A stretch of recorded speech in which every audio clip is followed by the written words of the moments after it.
گزارے کیسے زندگی،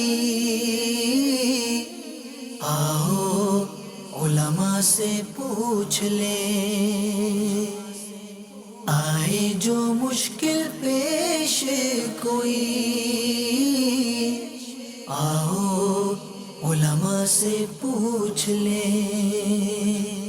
الحمدللہ رب العالمین والصلاة والسلام علی سید المرسلین، اما بعد فاعوذ باللہ من الشیطان الرجیم، بسم اللہ الرحمن الرحیم۔ الصلاة والسلام علیک یا رسول اللہ وعلی آلک واصحابک یا حبیب اللہ۔ الصلاة والسلام علیک یا نبی اللہ وعلی آلک واصحابک یا نور اللہ۔ میٹھے میٹھے اسلامی بھائی اور مدنی چینل کے ناظرین، سلسلہ دارالفتہ اہل سنت میں ایک بار پھر آپ کو مرحبا کہتے ہیں۔ پیارے آقا مدنی مصطفیٰ صلی اللہ تعالیٰ علیہ وسلم نے ارشاد فرمایا کہ جو روزانہ 1000 مرتبہ درود پاک پڑھے گا وہ مرے گا نہیں جب تک جنت میں اپنی جگہ نہ دیکھ لے۔ صلو علی الحبیب صلی اللہ تعالیٰ علی محمد صلی اللہ علیہ وسلم۔ کالز دے دیجئے۔ شوکت علی اتاری گلارچی سندھ پاکستان سے عرض کر رہا ہوں۔ میرا دارالفتہ اہل سنت میں مفتی صاحب سے عرض ہے کہ ہمیں یہ جواب عنایت فرمائیں کہ یہ داڑھی ہے کہ بال یا سر کے بال سفید ہو جاتے ہیں تو ان میں مہندی لگانا سنت ہے یا ہیئر کلر بھی لگایا جا سکتا ہے؟ برائے مہربانی جواب ارشاد فرمائیں۔ انشاءاللہ عرض کرتے ہیں جی۔ اگلی کال۔ السلام علیکم ورحمۃ اللہ وبرکاتہ۔ وعلیکم السلام ورحمۃ اللہ وبرکاتہ۔ میرا نام اجاز اختر اتاری ہے، میں اٹک سے بول رہا ہوں۔ میرا مفتی صاحب کی بارگاہ میں سوال ہے کہ یہ شب معراج پہ جو روزہ رکھتے ہیں اور یہ رات کو نفل نماز ہوتی ہے یا ذکر و اذکار، تو کچھ لوگ کہتے ہیں کہ یہ جو ہے نا اس میں قرآن و حدیث میں کوئی ثابت نہیں ہے، اس کا قرآن و حدیث کی روشنی میں جواب فرما دیجیے۔ انشاءاللہ عرض کرتے ہیں جی۔ اگلی کال۔ مجھے سوال یہ پوچھنا تھا، یہ جو لوگ ڈیری فارمنگ کرتے ہیں تو یہ جو انجیکشن مار کے دودھ جو زیادہ لیتے ہیں اس میں ہارمونز بڑھ جاتے ہیں اور وہ نقصان دہ ہوتے ہیں صحت کے لیے، تو یہ جائز ہے یا ناجائز ہے؟ انشاءاللہ عرض کرتے ہیں جی۔ اگلی کال۔ تو میرا سوال یہ ہے کہ محفل میلاد میں خطیب کا پیسے ایڈوانس لینا یا مقرر کرنا کیسا، اور دینے والے اور لینے والے کے لیے کیا حکم ہے؟ السلام علیکم ورحمۃ اللہ وبرکاتہ۔ وعلیکم السلام ورحمۃ اللہ وبرکاتہ۔ جی مفتی صاحب کیا ارشاد فرمائیں گے، داڑھی کے بال سفید ہو جانے کی صورت میں مہندی لگائیں یا کلر لگائیں، شریعت کیا کہتی ہے؟ الحمدللہ رب العالمین والصلاة والسلام علی سید الانبیاء والمرسلین، اما بعد فاعوذ باللہ من الشیطان الرجیم، بسم اللہ الرحمن الرحیم۔ داڑھی یا سر کے بال اگر سفید ہو جاتے ہیں تو اس کو تبدیل کر دینا یہ بہتر ہے، یعنی کسی اور رنگ میں جو سیاہ رنگ نہ ہو۔ سیاہ رنگ یعنی کالا رنگ، بلیک کلر جو ہوتا ہے، اس کے علاوہ کوئی اور رنگ جو ہے اس کے ذریعے سے داڑھی یا سر کے بالوں کو بدل دینا یہ بہتر ہے، اچھا کام ہے، مستحب کام ہے۔ تو اس میں اصل تو مہندی ہی ہے، مہندی پھر اس میں الگ الگ چیزیں بیان کی گئی ہیں، حدیث پاک کے اندر آئی ہیں، تو اس کے ذریعے سے تبدیل کرے یہ زیادہ بہتر ہے۔ ٹھیک۔ ہاں اگر کوئی شخص جو ہے وہ ہیئر کلر کے ذریعے بھی اپنے بالوں کو تبدیل کرتا ہے تو یہ بھی جائز ہے، جبکہ وہ رنگ کالا نہ ہو، صحیح۔ یعنی کالے رنگ کے علاوہ کوئی اور رنگ استعمال کرتا ہے کہ جس کے ذریعے سے اس کے داڑھی کے بال یا سر کے بال جو ہے وہ سفیدی کو کسی اور رنگ میں تبدیل کر دیتا ہے تو اس میں حرج نہیں ہے، وہ کر سکتا ہے۔ صحیح۔ ڈارک براؤن جو کلر ہوتا ہے، مطلب ڈبے پہ تو یہ لکھا ہوتا ہے کہ ڈارک براؤن ہے، لیکن جب لگاتے ہیں تو کالا سا محسوس ہوتا ہے۔ دیکھیں اگر وہ کالا ہی لگتا ہے، بالکل کالا ہے، یعنی لگائیں تو وہ کالے بال بن جاتے ہیں، صحیح، تو ہم اس سے منع ہی کریں گے، لیکن ڈارک براؤن یہ کالے کے قریب ہوتا ہے، وہ کالا ہوتا نہیں ہے، صحیح، تو اس لیے اس کے لگانے میں حرج نہیں ہے، اس کو لگا سکتے ہیں۔ ٹھیک۔ الحمدللہ شب برات آنے والی ہے، یہ وہ برات ہے کہ جس میں گناہ گاروں کو بخشا جاتا ہے۔ دعوت اسلامی کے ماحول کی برکت سے ہماری مساجد کے اندر 6 نوافل ادا کیے جاتے ہیں، مغفرت کے، عمر درازی کے، آفات بلیات سے بچنے کی نیت سے پڑھے جاتے ہیں، اور پھر روزے بھی رکھتے ہیں 14 کا 15 کا۔ تو شریعت کیا کہتی ہے اس حوالے سے؟ دیکھیں ان کا سوال غالباً شب معراج کے حوالے سے بھی تھا، لیکن دونوں باتیں آ جائیں گی اس کے اندر۔ تو وہ کہہ رہے تھے کہ بعض لوگ کہتے ہیں کہ قرآن و حدیث میں اس کا کوئی ثبوت نہیں ہے۔ تو دیکھیں پہلی بات تو یہ ہے کہ رجب کی 27 تاریخ کے روزے کا تو تذکرہ موجود ہے حدیث پاک کے اندر، ٹھیک ہے۔ اور جہاں تک رہا نوافل پڑھنا، چاہے وہ شب برات کے اندر ہو چاہے وہ شب معراج کے اندر ہو، تو اس میں اصلاً کوئی حرج نہیں ہے. صحیح. اور یہ کہنا کہ چونکہ قرآن و حدیث میں اس کے اندر کچھ نہیں آیا تو یہ ایسی دلیل ہے کہ جس کو جدید دور کے حساب سے بھی دیکھا جائے اور ویسے ہی علماء کے اقوال کے اندر دیکھا جائے تو بالکل باطل بات ہے. صحیح. کہ جو چیز نبی کریم صلی اللہ علیہ وسلم کے زمانے میں نہیں ہے یا صحابہ کے زمانے میں نہیں ہوئی اس کا کرنا ہی غلط ہو جائے تو یہ قرآن و حدیث کی تعلیمات کے بالکل خلاف ہے. اور صحیح. اسلام کو جو ہے وہ ایک جگہ منجمد کر دینا ہے. صحیح. اسلام ہمارا مذہب جو ہے ایک عالمگیر مذہب ہے. اس میں قاعدے بیان کیے گئے ہیں، کلیے بیان کیے گئے ہیں، ضابطے بیان کیے گئے ہیں جس کے تحت آنے والے مسائل جو وہ حل ہوتے ہیں. صحیح. تو یہ دلیل بالکل بودی دلیل ہے.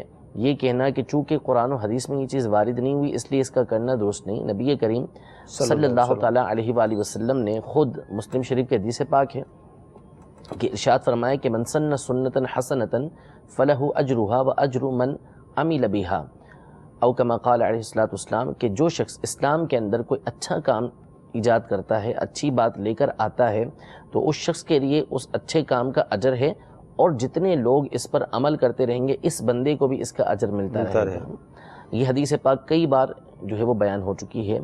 علامہ عبدالحی لکھنوی صاحب رحمۃ اللہ تعالیٰ علیہ جو اعلیٰ حضرت کے ہم اثر بزرگ گزرے ہیں اور بڑے معروف جو ہے نا یہ بزرگ ہیں، انہوں نے ایک کتاب اس حوالے سے لکھی ہے اقامت الحجہ علی ان الاکثار فی العبادۃ لیست ببدعہ، یعنی اس بات پر دلیل قائم کرنا کہ عبادت کے اندر اکثار یعنی زیادتی کرنا یہ بدعت نہیں ہے. کیونکہ ان کے زمانے میں بعض افراد نے یہ اعتراض اٹھایا کہ یہ بعض بزرگوں سے جو منقول ہے کہ اتنی اتنی عبادتیں وہ کرتے تھے یا آج کے دور میں لوگ اتنی اتنی عبادتیں کرتے ہیں، حالانکہ صحابہ کرام علیہم رضوان سے یا نبی کریم صلی اللہ علیہ وسلم سے تو اس بارے میں کچھ مروی نہیں ہے. تو پھر انہوں نے اس میں دلائل دیے اور مختلف دلیلوں سے یہ بات ثابت کی کہ عبادت کے اندر یہ جو جدت ہوتی ہے یا زیادتی ہوتی ہے اس میں کوئی حرج نہیں ہوا کرتا. اصل یہ دیکھا جائے گا کہ آیا کہ شریعت مطہرہ کے کسی اصول سے، شریعت مطہرہ کے کسی ضابطے سے ٹکرا رہا ہے یا نہیں ٹکرا رہا. تو شب معراج ہو یا شب قدر ہو، اس میں عبادت کرنا شریعت کی کس نص سے ٹکراتا ہے، کس اصول سے ٹکراتا ہے، کس ضابطے سے ٹکراتا ہے، ہرگز کوئی اس بات کو ثابت نہیں کر سکے گا. صرف یہ کہنا کہ نبی کریم صلی اللہ علیہ وسلم کے زمانے میں ایسا نہیں ہوا یا صحابہ کے زمانے میں ایسا نہیں ہوا، تو 50 کام ایسے ہیں کہ جو اس زمانے میں ہو سکتے تھے لیکن اس کے باوجود صحابہ کرام علیہم رضوان نے وہ کام نہیں کیے، بعد کے علماء نے وہ کام کیے ہیں. تو اس لیے یہ کہنا بالکل غلط ہے. اور تابعین سے اس حوالے سے روایتیں موجود ہیں. حافظ ابن رجب حنبلی رحمۃ اللہ تعالیٰ علیہ کہ جو تقریباً 7ویں صدی ہجری کے بزرگ ہیں اور بہت بڑے محدث گزرے ہیں، کئی کتابیں انہوں نے حدیث کی لکھی ہیں. ان کی کتاب لطائف المعارف کے نام سے. تو اس میں انہوں نے شامی بزرگوں کا یہ طریقہ کار لکھا ہے کہ یہ شامی بزرگ جو تھے یہ اس طرح کی جو بڑی راتیں آتی تھیں اس میں مساجد کے اندر جمع ہو کر رات عبادت کیا کرتے تھے، رات بھر عبادت کیا کرتے تھے. تو اس لیے ان کا طریقہ کار یہ منقول ہے. تو اس لیے اگر یہ چیز غلط ہوتی تو ہرگز وہ اس طرح کا معاملہ یہ نہ کرتے. تو یہ کہنا کہ قرآن و حدیث میں چونکہ نہیں آیا تو اس لیے جو ہے ہم ایسا نہیں کریں گے، تو ایسا نہیں ہے. ممنوع وہ چیز ہوتی ہے کہ جو قرآن و حدیث سے ٹکراتی ہو اس سے منع کیا جائے گا. اگر قرآن و حدیث سے وہ چیز ٹکراتی نہیں ہے تو علماء نے اس کی اجازت دی ہے، اس کو بدعت مستحبہ، بدعت واجبہ، بدعت مباحہ علماء نے قرار دیا ہے. جیسے نیت کرنا، ہم زبان سے نیت کرتے ہیں تو علامہ شامی رحمۃ اللہ تعالیٰ علیہ نے، صاحب در مختار نے، سب نے اس بات کو لکھا کہ یہ بدعت مستحبہ ہے. کیونکہ نبی کریم صلی اللہ علیہ وسلم کے زمانے میں زبان سے نیت نہیں ہوا کرتی تھی. بعد کے علماء نے یہ الفاظ بنائے اور اس کو علماء نے اچھا قرار دیا کہ ٹھیک ہے، اچھی بات ہے کہ اس کے ذریعے سے بندے کی نیت حاضر رہتی ہے. تو چونکہ وہ کسی حدیث سے، قرآن کی کسی آیت سے ٹکراتا نہیں تھا، اصول سے، کسی ضابطے سے ٹکراتا نہیں تھا، تو اس لیے علماء نے اس کو پسند کیا ہے. تو اس پر اور بہت ساری دلیلیں موجود ہیں جس پر کئی بار ہمارے سلسلے کے اندر اس بات کو بیان کیا جا چکا ہے کہ یہ دلیل دینا درست نہیں ہے کہ چونکہ نبی کریم صلی اللہ علیہ وسلم نے ایسا نہیں کیا یا صحابہ نے ایسا نہیں کیا اس لیے وہ چیز غلط ہو جائے گی. نہیں، یہ نبی کریم صلی اللہ علیہ وسلم کی تعلیم کے صریح خلاف ہے. حضور علیہ الصلوۃ والسلام نے خود اس بات کی اجازت دی ہے کہ کام اچھا ہوگا تو اس کے کرنے میں کوئی حرج نہیں ہے. مدنی چینل کے ناظرین، فی زمانہ جس طرح کا دور چل رہا ہے، اگر آپ دیکھیں تو غفلت کا دورہ ہے. اس بہانے لوگ مسجد میں آ جاتے ہیں، نمازیں پڑھ لیتے ہیں، عصر سے ہماری مسجدیں بھر جاتی ہیں اور عشاء تک یہ سلسلہ جاری رہتا ہے. تو شیطانی وسوسوں کو جگہ نہ دیں کہ یہ حدیث میں نہیں ہے، قرآن میں نہیں ہے۔ اللہ کے گھر مسجد آباد ہو جاتی ہیں اس بہانے، تو لہذا اس میں جو ہے وہ خوش ہوا جائے، اور اس کی مطلب یہ کہ مزید ترغیب دلائی جائے تاکہ مسلمان اس بہانے نمازیں پڑھ لیتے ہیں، نیک اعمال کر لیتے ہیں۔ تو انشاءاللہ تعالی شب برات قریب ہے، انشاءاللہ اس سال بھی ہر سال کی طرح ہم اپنی مساجد کو آباد کریں گے، 6 نوافل بھی پڑھیں گے، انشاءاللہ روزے بھی رکھیں گے انشاءاللہ عز و جل۔ ڈیری فارم کے ذریعے دودھ کی جو افزائش کی جاتی ہے، انجیکشن لگائے جاتے ہیں، اس سے ظاہر بیماریاں اس طرح، شرعاً کیا حکم ہے؟ دیکھیں اگر تو کوئی اس میں خلاف شرع کام اور نہیں کیا جاتا، صرف انجیکشن لگا کے اس کا دودھ بڑھا دیا ہے، تو اگر اس سے بیماریاں پیدا ہوتی ہیں تو بچنا چاہیے۔ ایسے افراد کو ایسا کام نہیں کرنا چاہیے کہ جس سے لوگوں کو نقصان پہنچے۔ لیکن اگر اس میں اور کوئی خلاف شرع بات نہیں ہے کہ جس کے ذریعے سے ناجائز و حرام بنتا ہو، تو فقط انجیکشن لگا کے دودھ بڑھا دینے کی وجہ سے وہ دودھ حرام نہیں ہو جائے گا۔ صحیح، دودھ کا استعمال بھی جائز ہوگا، اس کو بیچنا خریدنا یہ جائز ہوگا، لیکن ایسا کرنے سے جو ہے وہ ایسا کرنے والوں کو بچنا چاہیے کہ مسلمانوں کی خیر خواہی ان کو کرنی چاہیے۔ ٹھیک۔ محفل میلاد جو ہوتی ہے اس کے اندر جو نعت خواں آتے ہیں یا تو اس طرح کے، تو غالباً اس میں انہوں نے یہ فرمایا تھا کہ رقم وغیرہ کا جو ہوتا ہے، خطیب کا انہوں نے کہا تھا کہ خطیب جو آتے ہیں وہ ایڈوانس رقم لیتے ہیں یا ویسے ہی جو ہے وہ طے کر کے رقم لیتے ہیں، تو ان کا ایسا کرنا کیسا ہے؟ تو علماء نے جو طاعت ہوتی ہیں، نیکی ہوتی ہے، اس پر جو اجارہ کیا جاتا ہے، یعنی جو اس کے اوپر اجرت دی جاتی ہے، مشارہ دیا جاتا ہے، رقم دی جاتی ہے، اس میں سے کچھ چیزوں کی اجازت دی ہے کہ یہ چیزیں ہیں کہ جن کے اوپر رقم لی جا سکتی ہے، مثلا امامت کروانا ہے، اذان دینا ہے، قرآن پاک کی تعلیم دینا ہے۔ اسی طریقے سے جو مبلغ ہے، جو واعظ ہے، اس کو بیان کے بدلے رقم دینے کو علماء نے جائز قرار دیا ہے۔ تو لہذا اگر خطیب صاحب جو ہے وہ اپنی اجرت طے کر لیتے ہیں کہ ٹھیک ہے کہ میں اتنی رقم لوں گا، اب وہ ایڈوانس لیتے ہیں یا آ کر لیتے ہیں، دونوں صورتوں میں یہ چیز جائز ہے، ان کا لینا درست ہے، ان کے اوپر کوئی حرف نہیں ہے۔ ٹھیک، مزید کالز دیجیے۔ آسم بات کروں لاہور سے۔ میرا سوال یہ ہے کہ جس بندے کی نمازیں قضا رہتی ہوں اور وہ نمازیں جو ہے وہ قضا پڑھتا بھی ہے اور پھر بھی کافی ابھی بہت زیادہ پڑھنے کے لیے رہتے ہیں، تو کیا اس کے نوافل جو کہ عبادت کی رات کو پڑھتے ہیں یا آگے پیچھے جو نوافل پڑھے جاتے ہیں، کیا اس کے وہ قبول ہوتے ہیں یا عبادت کی رات میں وہ نوافل کی جگہ پر بھی وہ قضا نمازیں ہی پڑھے؟ جزاک اللہ۔ انشاءاللہ سب عرض کرتے ہیں۔ جی اگلی کال۔ اسلامیت کا کسی کا پیپر ہو اور وہ ناپاکی میں ہو، ناپاکی کی حالت میں ہو، تو اس کا وہ پیپر دے سکتا ہے اسلامیت کا؟ انشاءاللہ عرض کرتے ہیں۔ جی اگلی کال۔ باب المدینہ سے محمد انیس اتاری، حضور یہ بتا دیجئے کہ بیٹی یا بیٹے کا نکاح کر دیں کسی بھی وجہ سے، لیکن رخصتی ابھی نہیں کرنی، 3-4 سال کے بعد وہ کرنی ہے، تو ایسا کرنا جائز ہے یا اس کا کوئی اور طریقہ کار ہے تو بتا دیں۔ انشاءاللہ عرض کرتے ہیں۔ جی اگلی کال۔ میں عبد القادر سعودی عرب جدہ سے بات کر رہا ہوں۔ میرا سوال یہ ہے کہ نماز کے دوران یا اذان کے دوران انسان کو نیند کیوں آتا ہے؟ یہ کیا شیطان کی طرف سے ہے یا ویسے نیند آتا ہے؟ انشاءاللہ عرض کرتے ہیں۔ جی اگلی کال۔ میں محمد نواز چیمہ وزیر آباد سے بات کر رہا ہوں۔ میں یہ پوچھنا چاہوں گا کہ داڑھی رکھنا جو ہے یہ سنت ہے، کیا اگر کوئی داڑھی نہیں رکھتا تو اس کو سنت ترک کرنے کی وجہ سے گناہ ہوگا؟ انشاءاللہ عرض کرتے ہیں۔ نماز قضا ہیں، جاگنے کی راتیں بھی آ رہی ہیں، نوافل پڑھنے کے فضائل بھی بیان کیے جا رہے ہیں، کیا کریں؟ نوافل پڑھیں، قضا نمازیں پڑھیں، کافی باقی ہیں۔ دیکھیں جو بڑی راتیں ہوتی ہیں ان میں نوافل عام طور پہ معصور نہیں ہیں، یعنی وہ صحابہ کرام سے یا نبی کریم صلی اللہ علیہ وسلم سے آئے نہیں ہیں، ان کا پڑھنا بالکل درست ہے، اچھی بات ہے، ان کو پڑھیں گے اس پہ ثواب ملے گا۔ تو اس میں جو زیادہ بہتر کام ہوتا ہے وہ یہی ہوتا ہے کہ بندہ اس میں قضا نمازیں ادا کرے، ٹھیک، یہ اس کے لیے زیادہ بہتر ہے کہ قضا نمازیں پڑھے۔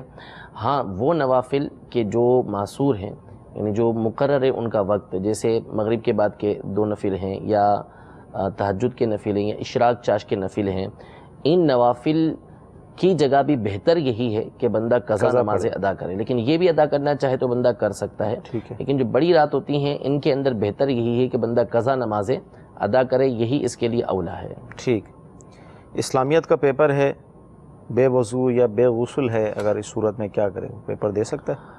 دیکھیں اسلامیات کے پیپر میں ہر طرح کے سوالات ہوتے ہیں، ٹھیک، تو ویسے دیگر سوالات کے جوابات دینے میں تو حرج نہیں ہے، لیکن چونکہ یہ اپنے لیے پوچھ رہے تھے، یعنی مرد حضرات کے لیے پوچھ رہے تھے، اسلامی بھائیوں کے لیے پوچھ رہے تھے، تو اگر قرآن کی آیت یا اس کا ترجمہ لکھنے کی نوبت آتی ہے تو چونکہ یہ جنبی ہیں یعنی حالت جنابت میں ہیں یا بے وضو ہیں، تو ان کو قرآن کی آیت یا اس کا ترجمہ لکھنے کی اجازت نہیں ہے۔ اسلامی بھائیوں کے حوالے سے یہ مسئلہ میں عرض کر رہا ہوں اس حوالے سے کہ اگر یہ جنبی ہیں یعنی غسل فرض ہے یا ان کا وضو ٹوٹا ہوا ہے، تو اس صورت میں قرآن کی آیت یا اس کا ترجمہ لکھنا چاہتے ہیں تو پھر اس صورت میں ان کو وضو کرنا پڑے گا، یا غسل فرض ہے تو غسل کرنا پڑے گا، پھر اس کے بعد یہ اس کو لکھ سکیں گے۔ ٹھیک ہے۔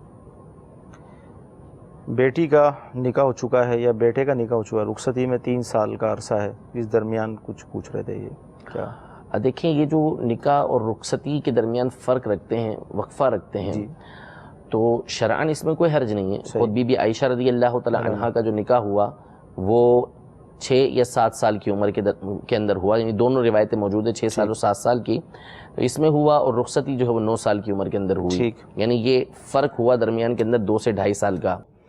تو اس وجہ سے علماء نے فرمایا کہ اس میں کوئی حرج نہیں ہے، وقفہ ہوتا ہے درمیان میں تو ایسا ہو سکتا ہے، لیکن جو ہمارا زمانہ ہے اس میں جو حالات ہیں اس میں بہتر یہی ہے کہ نکاح کے فوراً بعد اگر کوئی عذر نہیں ہے، کوئی مجبوری نہیں ہے، تو بندے کو رخصتی کر دینی چاہیے، دیر نہیں کرنا چاہیے، کیونکہ عام طور پہ پھر جب ایسے مسائل کھڑے ہوتے ہیں، طلاق ہو جاتی ہے تو دیگر مسائل جو ہے نا وہ کھڑے ہو جاتے ہیں، تو اس لیے نکاح اور رخصتی کے درمیان فرق نہ رکھیں تو ہی بہتر ہے۔ بہتر ہے۔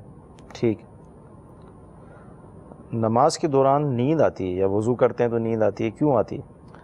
اذان یا نماز کے دوران آتی ہے، تو ابھی کیوں آتی ہے اس کی بظاہر تو کوئی لوجک ہے نہیں، بہرحال یہ کہ نماز کی حالت میں اگر کوئی سو جاتا ہے تو اس میں جو ہے وہ حدیث پاک کے اندر موجود ہے کہ اللہ تبارک و تعالیٰ، یعنی کوئی بندہ سجدے میں گیا اور سو گیا تو اللہ تبارک و تعالیٰ فرشتوں کے سامنے فخر فرماتا ہے کہ یہ بندہ دیکھو کہ اس کا جسم تو زمین پہ پڑا ہے اور اس کی روح میرے پاس ہے۔ سبحان اللہ۔ تو یعنی وہ فخر کی بات اللہ تبارک و تعالیٰ فخر فرماتا ہے اس کے اوپر۔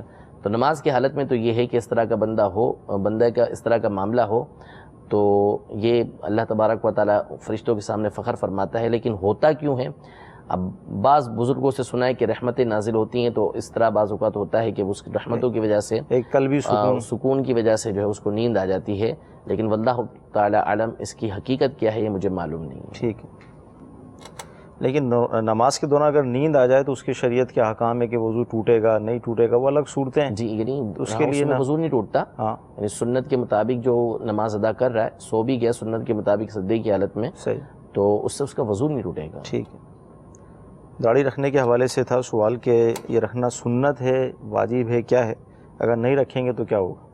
وہ کہہ رہے تھے کہ سنت ہے کہ سنت چھوڑنے پر سنت کا گناہ ہوگا، تو داڑھی رکھنا جو ہے یہ سنت سے ثابت ہے، یعنی اس کی جو دلیل ہے نا وہ سنت سے ثابت ہے۔ داڑھی رکھنا یہ واجب ہے، صحیح، یعنی جیسے عید کی نماز کو سنت کہتے ہیں تو اس لیے کہتے ہیں کہ وہ سنت سے ثابت ہے، ورنہ حقیقتاً وہ واجب ہے۔ اسی طرح داڑھی رکھنا یہ واجب ہے، لہذا اگر کوئی شخص داڑھی منڈوائے گا یا ایک مٹھی سے کم کروائے گا تو یہ ناجائز و حرام ہوگا، گنہگار ہوگا، اس پر توبہ کرنا یہ لازم ہوگی۔ ٹھیک۔ مدنی چینل کے ناظرین، دعوت اسلامی کا مدنی ماحول الحمدللہ عز و جل ہماری تربیت کرتا ہے، اصلاح کا ایک موقع ہمیں فراہم کرتا ہے، تو دعوت اسلامی کی مدنی ماحول سے وابستہ ہو جائیے۔ الحمدللہ عز و جل بے شمار اسلامی بھائی اس ماحول سے وابستہ ہو کر سنتوں کے سانچے میں ڈھل چکے ہیں، تو لہذا ماحول میں آ جائیں گے تو انشاءاللہ ان سنتوں پر عمل کرنا ہمارے لیے آسان ہو جائے گا۔ جی، کال دیجیے۔ جی، میں نے پوچھنا تھا کہ شکار کرنا کیسا ہے، کہ جانوروں کو جو مارتے ہیں یا ایسے، اس کی شرعی حیثیت کیا ہے؟ انشاءاللہ عرض کرتے ہیں۔ جی، میرا آپ سے یہ سوال ہے کہ اگر والدین اپنے بیٹے کو نماز فجر با جماعت پڑھنے سے منع کریں، کیا ان کی بات مانی جائے گی؟ انشاءاللہ عرض کرتے ہیں۔ جی، اگلی کال۔ میرا سوال یہ ہے کہ جب میں نماز شروع کرتا ہوں نا صاحب، تو اس کے بعد مجھے بہت خیال آ جاتے ہیں اور 4 نماز کی بجائے میں 2 پڑھ لیتا ہوں۔ اس کے بتاؤ میں کیا کروں؟ اس کے بعد مجھے پتا ہوتا ہے کہ میں پڑھنی تو 4 تھی، اب میں 2 پڑھ کے میں سلام پھیر دیا ہے، میرا اس سے میں کیا کروں؟ انشاءاللہ عرض کرتے ہیں۔ جی، اگلی کال۔ یہ جو ہم لوگ دربار پہ جاتے ہیں اور وہاں پہ ہم جو نوافل ادا کرتے ہیں وہ جو قبر ہوتی ہے اس کے پیچھے کھڑے ہو کر ادا کرنے چاہیے یا آگے؟ جی، اگلی کال۔ میرا نام محمد رفیق ہے، لاہور سے بات کر رہا ہوں. وطروں کے بارے میں ذرا بتا دیں. انشاءاللہ عرض کرتے ہیں. شکار کرنا کیسا؟ دیکھیے شکار ایک ہوتا ہے شکار کرنا اور ایک ہوتا ہے شکار کھیلنا. جی. تو ہمارے یہاں ایک بہت بڑی تعداد ہے جو شکار کھیلتی ہے. صحیح. تو شکار کھیلنا تو یہ ناجائز و حرام ہے، اس کی اجازت نہیں ہے. جیسے یہ مچھلی کا شکار کرنے کے لیے جاتے ہیں تو اعلیٰ حضرت نے اس کی مثال دی ہے کہ گھنٹوں گھنٹوں بیٹھے رہتے ہیں جال ڈال کر، اور ان کا مقصد صرف تفریح ہوتا ہے. کیونکہ وہ جتنی دیر وہاں پہ لگاتے ہیں اتنی دیر میں وہ خرید کر جو ہے وہ بازار سے کھا بھی سکتے ہیں، اور ان کو اس کی غرض بھی نہیں ہوتی. وہ نکالیں گے، نکال کے کسی کو دے بھی دیں گے، اس کی حاجت نہیں ہے. تو یہ جو جانوروں کا شکار کرنا شریعت نے اجازت دی ہے، یہ ایک ظاہر ایک جانور کو مارنا ہے. تو یہ اس لیے اجازت دی ہے کہ اس کے ذریعے سے منفیت حاصل ہو، یعنی بندے کو فائدہ حاصل ہوتا ہے. تو وہ فائدہ حاصل کرنے کے لیے شریعت نے جانوروں کو مارنے کی اجازت دی. بلا ضرورت شرعی مارنے کی کسی کو اجازت نہیں ہوتی. اور اس میں یہ لہو و لعب کے طور پہ ہوتا ہے، یعنی کھیل کود کے طور پر ہوتا ہے، تو اس کی جو ہے وہ شرعاً اجازت نہیں ہوتی جو شکار کھیلنے کے لیے جاتے ہیں. ہاں کوئی کاروبار کرتا ہے جانوروں کے گوشت کا، اس کے لیے وہ شکار کر رہا ہے، یا اپنے گھر بار کے لیے کھانے کے لیے وہ شکار کے ذریعے ہی گوشت حاصل کرتا ہے. تو اس لیے وہ جانوروں کا شکار کر رہا ہے، حلال جانوروں کا. تو اس کو شرعاً اجازت ہے کہ وہ اس طرح شکار کر سکتا ہے. لیکن اگر اس کا مقصد تفریح ہے، تفریح حاصل کرنے کے لیے وہ شکار کر رہا ہے، تو اس کی شرعاً اجازت نہیں ہے، یہ ناجائز و حرام ہے. ٹھیک ہے. یہ جو دوسری قول تھی کہ والدین نماز فجر سے منع کرتے ہیں با جماعت پڑھنے کے لیے، اب اس میں وضاحت نہیں ہے کہ موجودہ حالات کے پیش نظر ہے کیا کنڈیشن ہے، تو والدین کے لیے کیا حکم ہوگا؟ دیکھیں تو دیکھا جائے گا کہ کیوں منع کر رہے ہیں وہ. تو اگر اس کی شفقت کی وجہ سے منع کر رہے ہیں اور واقعی صورتحال ایسی ہے راستے میں جو ہے وہ واقعی وہاں پہ ایسے لوگ ہوتے ہیں فجر کے وقت میں کہ جو لوٹ لیتے ہیں یا مار دیتے ہیں، یا جانور راستے میں سے خطرناک ہیں کہ صبح کے وقت ہوتے ہیں کہ جو واقعی اس کو ضرر پہنچانے والے، نقصان پہنچانے والے، ایسی کنڈیشن ہے واقعی دیکھا جائے گا اس حوالے سے کہ جو اس کے لیے عذر بنتا ہے جانے سے کہ وہ جماعت چھوڑ سکتا ہے اس میں، تو پھر وہ والدین کی بات مان لیں اس حوالے سے. اور بس ایسے ہی روک رہے ہیں، کوئی وجہ نہیں ہے، مسجد قریب ہے، جماعت اس کے اوپر واجب بھی ہے، اور اس کو روک رہے ہیں، تو پھر اس صورت میں اس کو چھوڑنے کی اجازت یہ نہیں ہوگی. ٹھیک. نماز شروع کرتے ہیں، خیالات اتنے آتے ہیں کہ 4 کی جگہ 2 پہ ہی سلام پھیر دیتے ہیں، یا ظاہر پریشان ہوتے ہیں، تو اس کا کوئی حل ارشاد فرمائیں. 2 پہ سلام اگر پھیر دیا ہے واقعی انہوں نے، اور اس کے بعد انہوں نے نماز کے خلاف کوئی کام بھی کر لیا ہے، تو نماز تو ان کو دوبارہ پڑھنا پڑے گی. کافی پریشان لگ رہے ہیں. ہاں، یعنی اگر وسوسے کا شکار ہیں تو پھر امیر علیہ سنت کا رسالہ وسوسے اور ان کا علاج پڑھیں. بار بار اس کو پڑھتے رہیں اور ان چیزوں کی طرف دھیان نہ دیا کریں. جیسے ہی دوسری طرف دھیان جائے فوراً نماز کے اندر اپنا دھیان لے کر آ جایا کریں. اور صرف وسوسے کی بنیاد پر یہ کہتے ہیں کہ میں نے 4 کی جگہ 2 پڑھی ہے، تو جو ان کا ظن غالب ہے اس کے مطابق یہ عمل کریں گے. وہ اس پہ ہم یہ نہیں کہیں گے کہ انہوں نے 4 کی جگہ 2 پڑھ لی ہیں. ہاں واقعی اگر 4 کی جگہ 2 پڑھی ہیں انہوں نے، اور بس خیالات میں گم تھے اور اس میں سلام پھیر دیا، اور پھر اس کے بعد کسی سے گفتگو بھی کر لی، وہاں سے اٹھ کے چل دیے، کسی کے سلام کے جواب دے دیا، یعنی ایسا کام کر لیا کہ جو نماز میں نہیں کیا جاتا، نماز کے خلاف انہوں نے کام کیا ہے کوئی، تو اب چونکہ وہ دوبارہ کھڑے ہو کے اس پر نماز کو پورا بھی نہیں کر سکتے، تو ان کو نماز دوبارہ پڑھنا پڑے گی.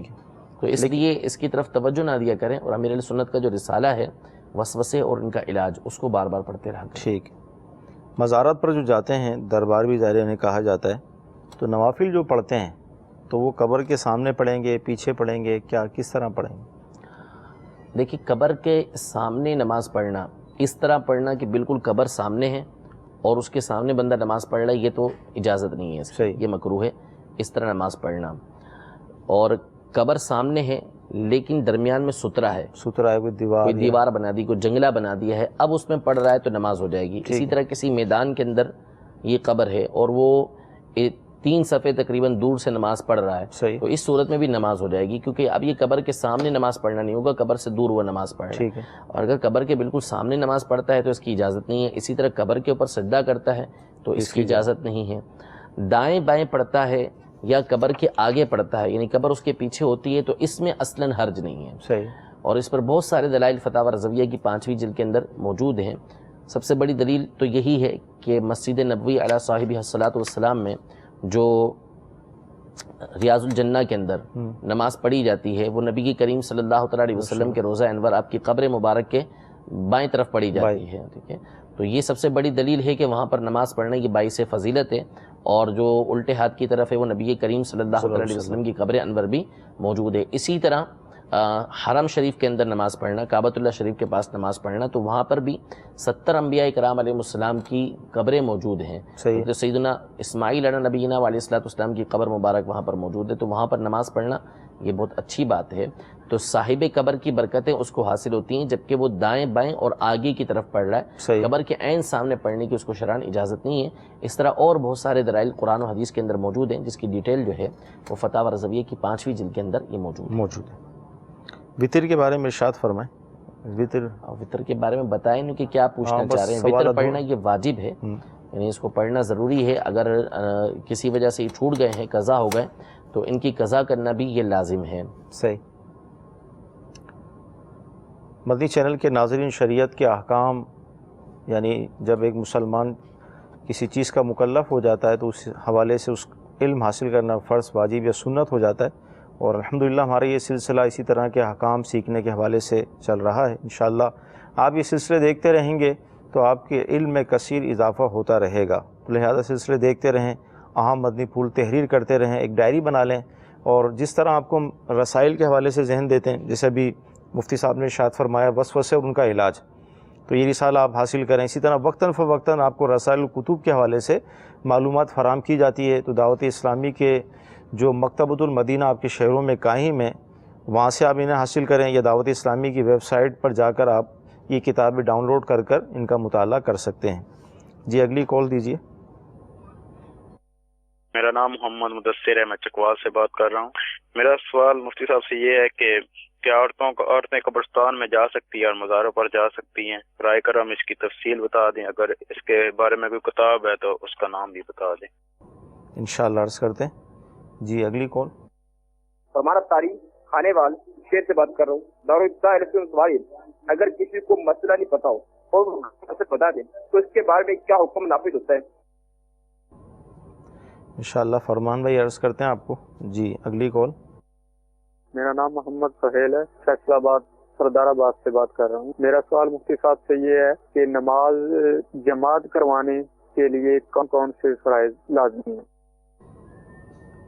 امامت کے حوالے سے آپ پوچھنا چاہ رہے ہیں غالباً کہ امام کیسا ہونا چاہیے. انشاءاللہ عرض کرتے ہیں.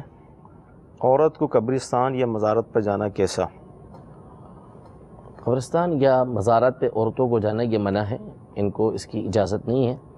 ہاں، نبی کریم صلی اللہ تعالیٰ علیہ وسلم کی جو قبر انور ہے، تو جو عورت جو ہے وہ مکہ یا مدینہ جائے گی تو پھر اس کو نبی کریم صلی اللہ تعالیٰ علیہ وسلم کی قبر انور پر یہ حاضری دینا ہوگی. یہ قریب واجب ہے، تو وہاں پر وہ حاضری دے گی. باقی اس کے علاوہ نبی کریم صلی اللہ تعالیٰ علیہ وسلم کے روضہ انور کے علاوہ جو ہے کسی اور جگہ پر عورتوں کو سفر کر کے یا کسی بھی طریقے سے قبرستان جانا یا مزارات پر جانا، اس کی شرعاً اجازت نہیں ہے. اس سے علماء نے منع فرمایا ہے. اچھا، ایک تو بعین ہی مزار پہ جانا، اور دوسرا یہ ہے کہ مزار سے کافی فاصلے پر اپنی گاڑی پر، وین پر، کسی بھی طریقے سے مطلب بیٹھے بیٹھے وہاں سے فاتحہ پڑھ لینا. گھر سے نکلے اس لیے یعنی نیت، جی اس کی اجازت نہیں ہوگی. باقاعدہ اس کے لیے سفر کر کے وہاں پر جائے، اس سے منع ہی کیا جائے گا، کیونکہ عورتوں کا جو معاملہ ہے وہ جزا اور فضا کے اوپر رکھا گیا ہے کہ عام طور پہ یہ حد سے بڑھتی ہیں، یا تو تعریف میں بڑھتی ہیں یا رونے میں بڑھتی ہیں. تو اس لیے جب یہ اس طرح سفر کر کے جائیں گی تو پھر اس سے ان کو منع کیا جائے گا. بی بی عائشہ صدیقہ رضی اللہ تعالی عنہا، ان کے بارے میں ترمذی شریف کی حدیث پاک ہے کہ اپنے بھائی حضرت عبد الرحمن بن ابی بکر رضی اللہ تعالی عنہ، ان کی قبر کے پاس سے یہ سفر کرتے ہوئے گزری، تو وہاں اپنے فاتحہ پڑھا اور کہا کہ اگر یہ سفر کرتے ہوئے راستے میں نہ آتی تو میں آپ کی قبر کے پاس نہ آتی. اللہ. تو اس لیے عورتوں کو جو ہے وہ قبرستان جانا یا مزارات پر جانا یہ منع ہے. یہ گھر ہی میں جو ہے وہ ایصال ثواب کرے. ٹھیک. مسئلہ پتہ نہ ہو تو بتانے کے حوالے سے کیا حکم ہے؟ بہت سخت جرم ہے کہ مسئلہ معلوم نہیں ہے اور کسی کو بتا رہے ہیں، تو ایسے پر تو حدیث پاک کے اندر آیا ہے کہ جو بغیر علم کے فتویٰ دیتا ہے تو اس پر زمین و آسمان کے فرشتے، اللہ تبارک و تعالیٰ، فرشتے اور تمام لوگوں کی لعنت ہوتی ہے. تو یہ بہت سخت جرم ہے کہ کسی کو اس طرح مسئلہ اس نے بتا دیا ہے. تو اگر کسی کو مسئلہ بتایا ہے تو اس کے سامنے وضاحت کر دے کہ مجھے یہ مسئلہ معلوم نہیں تھا، آیا یہ صحیح ہے یا نہیں ہے، میں اس سے رجوع کرتا ہوں. اس کے لیے علماء اہل سنت سے آپ رابطہ کریں. ٹھیک.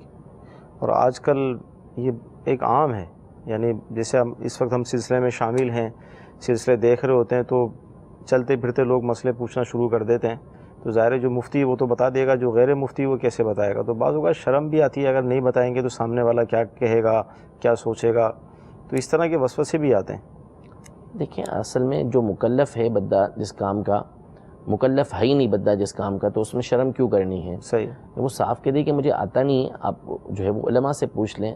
دیکھیں دو طرح کے لوگ ہیں، دو طرح کی باتیں ہیں، یعنی ایک تو ہے دنیا کی شرم، یعنی ایک دو آدمیوں کے سامنے آپ شرما رہے ہیں، اور کل بروز قیامت جو ہے وہ اربوں خربوں کی تعداد میں لوگ ہوں گے، تو اس وقت کی شرم جو ہوگی وہ زیادہ ہوگی یا ابھی کی شرم زیادہ ہوگی؟ ظاہر سی بات ہے کہ اس وقت کی شرم جو ہے وہ زیادہ ہونی چاہیے۔ بندہ اس وقت سے ڈرے کہ کل بروز قیامت اگر اس سے پوچھ لیا گیا کہ تو نے بغیر علم کے فتویٰ کیسے دیا تھا، جب تجھے معلوم ہی نہیں تھا تو نے کسی مسلمان کو کیسے بتا دیا کہ تیرے مسئلے کا جواب یہ ہے؟ ہمارے بزرگان دین رحمہم اللہ اجمعین تو کوشش کرتے تھے کہ ان سے کوئی مسئلہ نہ پوچھے، اور پوچھے تو وہ دوسرے کی طرف منتقل کر دیا کرتے تھے کہ آپ اس سے پوچھ لیجئے جا کے۔ یہ احتیاط تھی۔ تو جب آپ پر بتانا واجب ہے ہی نہیں تو پھر آپ کیوں اس طرح کا رسک لے رہے ہیں کہ آپ جو ہے وہ بتانا اپنے اوپر لازم کر رہے ہیں؟ ٹھیک۔ نماز با جماعت یعنی امامت کی شرائط غالباً یہ مراد ہے، کیا کون امام بن سکتا ہے؟ امامت کے لیے ضروری ہے سب سے پہلی چیز تو صحیح العقیدہ ہونا ضروری ہے، کہ اس کا عقیدہ درست ہو، پھر اس کے بعد اس کا صحیح القرات ہونا ضروری ہے، یعنی اس کی تلاوت درست ہو، جو مخارج ہیں اس کے ساتھ وہ نماز ادا کرتا ہو، پھر اس کے بعد وہ نماز کے مسائل کو جانتا ہو کہ نماز کس طریقے سے ادا کی جاتی ہے، اور پھر اس کے بعد جو ہے وہ معذور نہ ہو۔ صحیح۔ تو یہ شرائط اگر اس کے اندر پائی جاتی ہیں تو پھر وہ جو ہے وہ دوسروں کی امامت کر سکتا نہیں، غیر معذور کی امامت وہ کر سکتا ہے۔ ٹھیک۔ مزید بہار شریعت کا کوئی اگر بہار شریعت کے تیسرے حصے کے اندر جو ہے وہ امامت کے مسائل موجود ہیں، اسی طرح سے نماز کے احکام جو امیر رسول کی کتاب ہے اس کے اندر بھی یہ مسائل موجود ہیں۔ جی اگلی کال دیجیے۔ محمد رمیز اتاری طلبات جیکوبت سے بات کر رہا ہوں۔ حضور میرا آپ سے یہ سوال ہے، کیا اقامت تکبیر یعنی کرسی پہ بیٹھ کے دی جا سکتی ہے؟ جو معذور ہے، کھڑا نہیں ہو سکتا، چیئر پہ بیٹھ کے نماز پڑھتا ہے، وہ بیچ میں کھڑے ہو کے تکبیر دے سکتا ہے؟ برائے مدینہ اس کا جواب عطا فرمائیے۔ انشاءاللہ عرض کریں گے، لیکن یہ ابھی تک دیکھا نہیں ہم نے کہیں۔ جی اگلی کال۔ میرا نام محمد رضا اتاری ہے، میں فیصل آباد سردار آباد سے بات کر رہا ہوں۔ میرا سوال یہ ہے کہ اکثر لوگ کہتے ہیں کہ جس دن رات جاگنے والی ہوتی ہے وہ کہتے ہیں کہ 3 وتر اور 2 نفل تہجد کی نماز سے کچھ دیر پہلے پڑھنے چاہیے، فوراً نہیں کر سکتے، اس کا مزید جواب ارشاد فرما دیں۔ انشاءاللہ عرض کرتے ہیں۔ جی اگلی کال۔ میرا نام ظہیر عباس ہے، میں سعودی عرب سے بات کر رہا ہوں۔ میرا سوال یہ ہے کہ کیا اندھیرے میں نماز پڑھ سکتے ہیں؟ انشاءاللہ عرض کرتے ہیں۔ جی اگلی کال۔ میں عبداللہ خان بول رہا ہوں لاہور سے۔ میرا یہ سوال ہے، اگر نماز کا وقت جا رہا ہو اور غسل کی حالت ہو تو اس وقت کیا کرنا چاہیے؟ پہلے غسل کریں پھر نماز پڑھیں تو کیا کرنا چاہیے؟ براہ کرم رہنمائی فرما دیں۔ انشاءاللہ عرض کرتے ہیں۔ کرسی پہ نماز پڑھنے کا تو دور آپ دیکھ رہے ہیں، جگہ جگہ کرسیاں رکھی ہوتی مساجد میں۔ ایک نیا سوال یہ ہے کہ کیا اقامت کرسی پہ بیٹھ کر کی جا سکتی ہے؟ نہیں، اس کی اجازت نہیں ہے۔ اذان اور اقامت جو ہوتی ہیں وہ کھڑے ہو کے دی جائیں گی۔ صحیح۔ اگر کسی نے بیٹھ کر دی ہے تو اس اذان کا تو اعادہ ہوگا، اقامت کا چونکہ اعادہ نہیں ہے، لیکن اس کی اجازت نہیں ہے بہرحال صحیح کہ کوئی بیٹھ کر جو ہے وہ اقامت دے، اور بیچ میں کرسی لگانے سے تو ویسے ہی منع کیا گیا ہے۔ صحیح کہ جو معذور شرعی ہے، یعنی جس کو اجازت مل چکی ہے کہ وہ کرسی پہ بیٹھ کے نماز پڑھ سکتا ہے، صحیح تو اس کو بھی چاہیے کہ وہ کونے کے اندر کرسی لگا کے بیٹھا کرے گا۔ تو بہرحال کرسی پر بیٹھ کر اقامت دینا اس کی شرعاً یہ اجازت نہیں ہے۔ اقامت جو دے رہا ہے اسے چاہیے کہ وہ کھڑے ہو کر اقامت دے۔ ٹھیک ہے۔ مدنی چینل کے ناظرین، کرسی پر نماز کے احکام سے متعلق الحمدللہ دعوت اسلامی نے ایک رسالہ شائع کیا ہے، آپ اس کا اول تاخیر مطالعہ کر لیں۔ آج کل ہماری مساجد میں کرسی پر نماز پڑھنے کے حوالے سے ایک مطلب کیا کہیں اس کو کہ سلسلہ شروع ہو گیا ہے۔ گھر سے چل کر آتے ہیں اور مسجد میں بڑے اہتمام کے ساتھ کرسی پر بیٹھ کر نماز پڑھتے ہیں۔ تو اس کے بھی احکام سیکھنا ہے کہ آیا کرسی پر نماز ہوگی نہیں ہوگی، کیا صورت ہے۔ تو دعوت اسلامی ہماری خیر خواہ ہے، اس طرح کے رسائل الحمدللہ ہمیں ملتے رہتے ہیں۔ تو کرسی پر نماز پڑھنے کے احکام سے متعلق ایک رسالہ شائع ہو چکا ہے، اسے حاصل کریں، اس کا مطالعہ کریں، پھر اس کے بعد آپ دیکھیں کہ آپ کے لیے کرسی پر نماز پڑھنا جائز ہے یا نہیں ہے، اس کے بعد پھر فیصلہ کریں۔ اکثر لوگ جو جاگتے ہیں، جاگنے کی راتیں جو آتی ہیں، یہ کہا جاتا ہے، شاید انہوں نے سنا ہوگا کہ وطر اور نوافل جو ہے فجر سے یعنی تہجد میں پڑھیں، فجر سے پہلے، تو اس حوالے سے کیا فرمائیں گے؟ دیکھیں وطر کے بارے میں مطلقاً یہ ہے، چاہے جاگنے کی رات ہو یا نہ ہو، ٹھیک، کہ وطر جس کو اس بات کا اعتماد ہے، یعنی تجربہ ہے اور اس کو یقین ہے، ظن غالب ہے اس کو کہ میں رات میں اٹھ کر پڑھ سکتا ہوں، یعنی وقت تہجد میں وہ پڑھ سکتا ہے، تو اس کے لیے بہتر یہی ہے کہ وہ رات کے آخری حصے کے اندر جب تہجد پڑھے تو اس وقت وطر پڑھے، یعنی جو اٹھ کے پڑھ سکتا ہے اس کے لیے بہتر ہے کہ وطر دیر سے پڑھے، تو جتنا دیر سے وطر پڑھے جائیں گے اتنا یہ بہتر ہے۔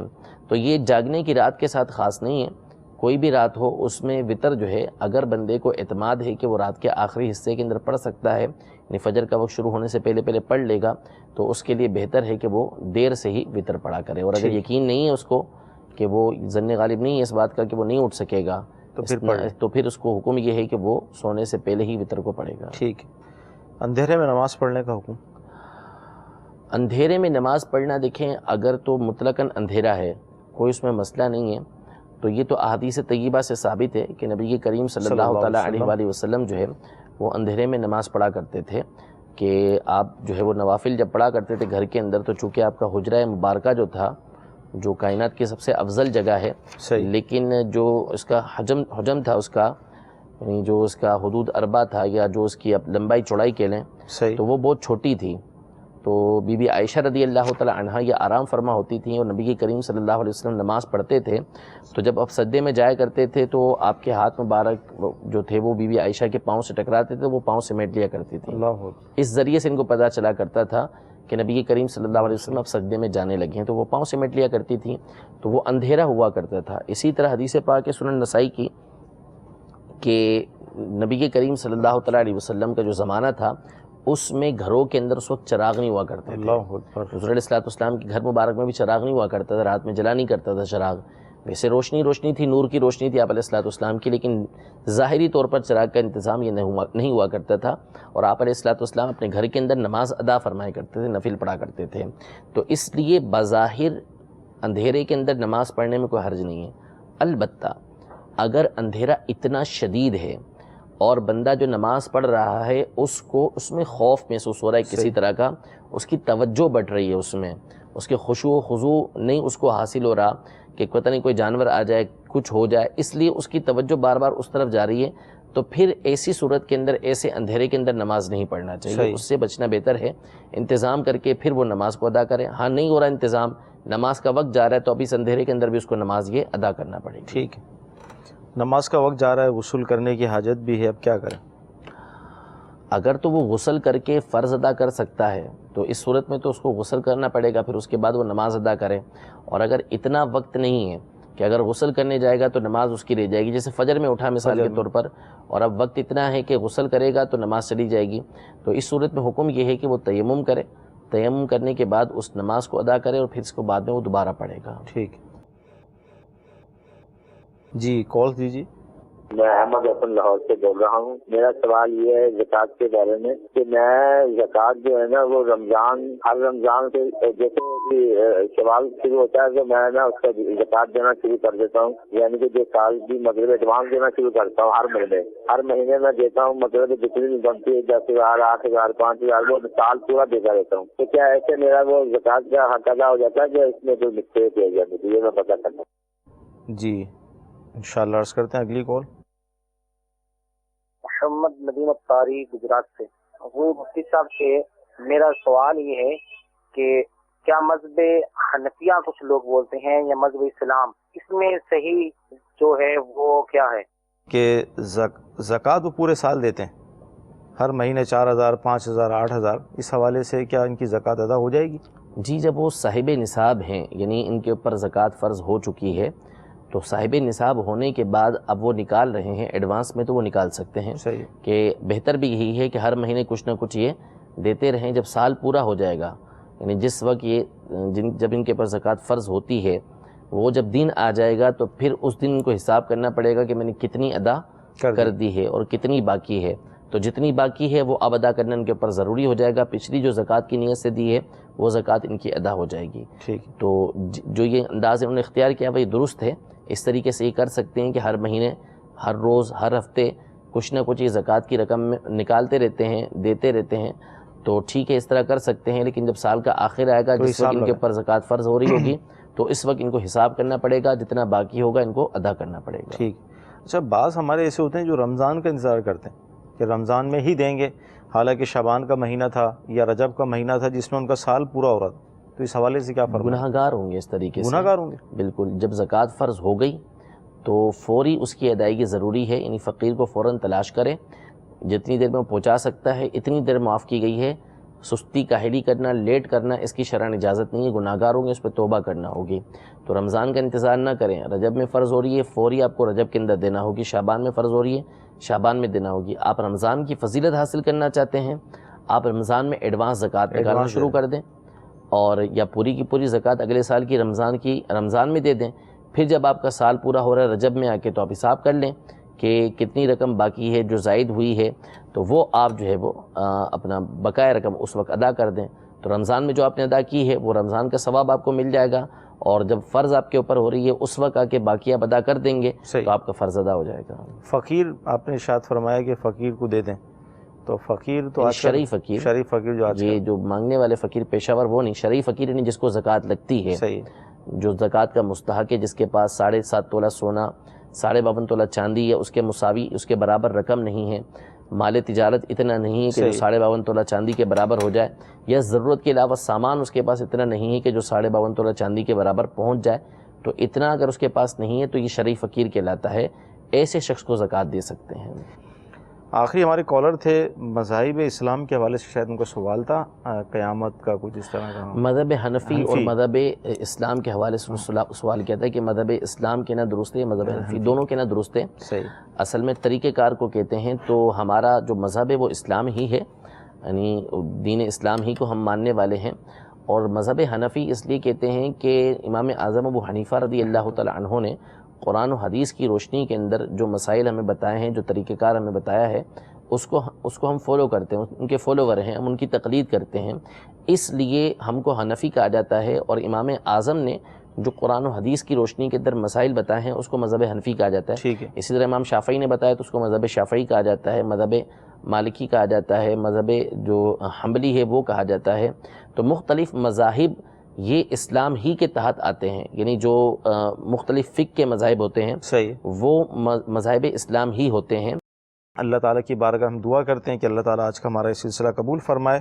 یہ رسالہ آقا کا مہینہ، اس کے اندر شب برات کے حوالے سے، شعبان کے مہینے کے حوالے سے بہت سارے مدنی پھول تحریر کیے گئے ہیں، آپ اسے حاصل کر لیں، اس کا اول تا آخر مطالعہ کر لیں، انشاءاللہ عز و جل مزید برکتیں حاصل ہوں گی۔